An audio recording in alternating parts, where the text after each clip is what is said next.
Big question being asked in South Dakota. Should transgender students be required to use bathrooms and locker rooms that correspond to their biological sex, obviously their gender at birth? Now, South Dakota's House and Senate have passed a bill called the Student Privacy Act that would require students in public schools to use bathrooms and locker rooms that correspond to their gender at birth. The bill is awaiting South Dakota Governor Dennis Dugard's signature to make this a law in South Dakota, and we're going to tell you how to contact Governor Dugard at the end of this segment so you can share your point of view with him, obviously, if you choose to do so. Now, the people that support this bill say, hey, this is a common sense bill because the bill does include special accommodations for transgender students, meaning that schools will have a separate bathroom and or locker room to accommodate a transgender student. Now, transgender students, some of them, other advocacy groups for LGBT rights, say having a separate bathroom or locker room is discriminatory. And the U.S. Justice Department actually agrees with this based on a statement they've released on a lawsuit that's currently taking place on behalf of a student in Virginia that was born female and identifies as male. I would love to know your point of view on this topic. And according to a local poll taken by a local media company here, when people were asked, should transgender students be required to use bathrooms and locker rooms that correspond to their biological sex, their gender at birth, 63% of you said yes, students should be required to use bathrooms that correspond to their biological sex, while 24% said no, and 13% said they were undecided. You're going to hear from both sides of this topic tonight in a few moments. A transgender woman's going to join us to talk about it, but we're going to start tonight with the author of the Student Privacy Act. It's Representative Fred Deutsch. Representative Deutsch, first off, thanks so much for joining us. I think let's start with the basics here. Why did you author this bill, sir? Oh, well, good question. A couple of things came together. First of all, I'm a father of 4 daughters, and the thought of my 4 daughters showering or changing clothes with students of the opposite biologic sex just didn't sit right with me. Of course, due to a reinterpretation of Title IX by the federal government, like you said, the Justice Department is pushing this agenda on states and school districts. So I didn't feel as a parent that that was right, and that's why I started the process. So let me ask you this, because I think many people can say, okay, locker rooms, I can obviously understand locker room situations. Would you have made a compromise and said, okay, transgender students can use bathrooms, but just not locker rooms? I would have entered into some conversation. It's locker rooms, shower rooms, and restrooms. So they're all together. I've heard from so many young ladies that have told me through this process, they just don't want to have people next to them when they're going to the bathroom of the opposite biologic sex. They believe that that's their area for privacy. I would talk about it just like I talked about it with students as I prepared this bill currently. So let me share this with you. This is Gavin Grimm. This is the student out of Virginia that obviously has filed this lawsuit. He says, hey, I want to be able to use the male bathroom. He says, I feel humiliated and dysphoric every time I'm forced to use a separate facility. You know as well as I do, transgender people have got a much higher suicide rate than, the person like you and I, if you will. So what would you say to a person like Gavin Grimm with that kind of comment? Well, number one, I'd say I'm very sorry. You have a burden, a personal burden that is hard for me to completely understand.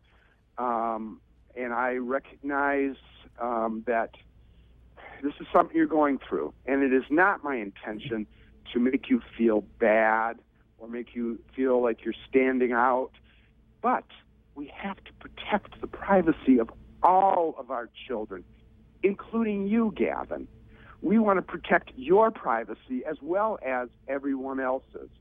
So that's why we made this accommodation process in South Dakota, that if you as a transgender student, Gavin, if you moved here and this bill were signed into law, you could go to the administrator and say, I would like special accommodations, and we would do our best to try to provide them to you. Representative Deutsch, quickly if you can, what are you hearing? Is Governor Dugard going to sign this bill, yes or no? No idea. Okay. I don't know. Representative Deutsch, we really appreciate your time, sir. Obviously, we'd love to have you back as things progress, okay? Yeah, you bet. Thank you very much. All right, joining us live now via Skype, Maya Taylor, transgender actress. I think she's actually up for an Oscar, if I'm not mistaken. But Maya, thanks so much for joining us. Thank you for having me, Chris. Let's start here. What your thoughts, comments on what Representative Deutsch just said there? Well, I quite honestly couldn't hear him. Okay. He's basically saying, look, I've got young girls and I'm concerned about them walking into a locker room and showering with a transgender student. Okay, so this is what I want you to realize. I was in high school not too long ago, but this is before my transition. And my showers were all like separate, like you have privacy.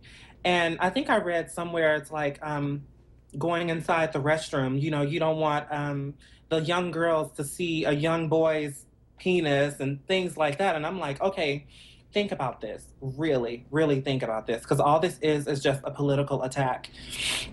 When you go inside a public restroom, do you ever see anybody's genitals? I try not to.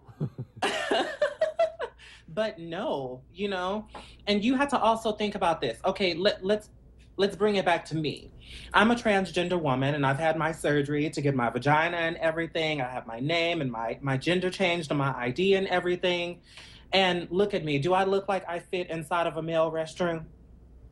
No, and here's what I want to get some clarity on, because I did present this to Representative Deutsch as well, but maybe a compromise, because I think the bigger concern that he had was not necessarily a restroom if you're going to go and go to the bathroom. It was more about the locker room situation where you get done with maybe a gym class and now you're in this locker room and everyone obviously is naked. So my question to you is, can you respect the request by these representatives and senators going, hey, you know what? I definitely at least want to have special accommodations so that my son or daughter can take a shower with people of their same born at birth sex and have a special accommodation for a transgender student. It sounds so horrible, like when I think about it. I didn't have too much time to really think about this subject because, you called me yesterday with it. But I made some calls around to see what other people thought, and they just told me just to say what naturally comes to mind. And I'm like, we transition to be male or female. And I feel like we want to be treated like that. And by separating us from, other males or other females, whichever we transition to be like, it's like, I don't know. It just sounds so horrible. So let's get into that because, I'm going to respect your point of view. You say it sounds horrible. I know for myself, and I don't want to speak for others, but you go through puberty. And I remember being in gym and, taking a shower. And I mean, it was awkward enough just being a young man going through puberty, let alone, and again, I don't know. I didn't have the situation. How I would have responded if there was also a transgender student in that scenario with me. So when you say it's horrible, what do you mean specifically? I just feel like it's more like segregation. That's just how I see it. And I feel like the real reason is that transgender people aren't being respected for what we really are. You know what I mean? That's really all I think that it is. I mean, when I thought about this, I was like, does this state have anything else that's important that they can be really working on other than this? Why are they wasting their time doing something like this? One last question, Maya, and then I want to give you the last word here. But a lot of people are saying, hey, you know what? There's such a small proportion of our population that's transgender. Why are we letting what they say the tail wag the dog, I should say. So why should we make all these accommodations for such a small percentage of the population? You say what to that? Oh, that sounds so hateful. That's what I say to it. It's so hateful. That's all that it is. And you wonder why 40% of transgender people have attempted suicide. And it's because of this type of stuff. I think it's all just hate. And the whole bathroom, locker room situation, it's all just a political attack. That's all that it is. Well, I think many people on the other side would say the same thing, that, hey, the ACLU and whatnot are just doing this to further a particular agenda. But I've got 60 seconds left, Maya. I'd love to have you back on the show in the future. But I do want to give you the last word. Anything else you want to share with us that you think the people of the Valley should know, or anything else you want to share? I think they need to focus their attention on something totally different and leave those innocent kids alone and quit making their lives so miserable. Maya Taylor, saying it how it is. Thank you for your time. We appreciate it. All right, stay with us. Would love to know your thoughts, obviously, on this situation. Should transgender students have special accommodations and be forced to shower or be in bathrooms, locker rooms with their sex at birth. Also, when we come back, Special Veteran's going to share a story. He's going to go out and do some advocacy work for our vets out in D.C. When you hear about a particular link with some things that are potentially happening from the Iraq War, it's pretty shocking. Stay with us. We're going to tell you more about that right after this. As always, you can share your point of view with us by going to our website, email us, text us. We'll be right back.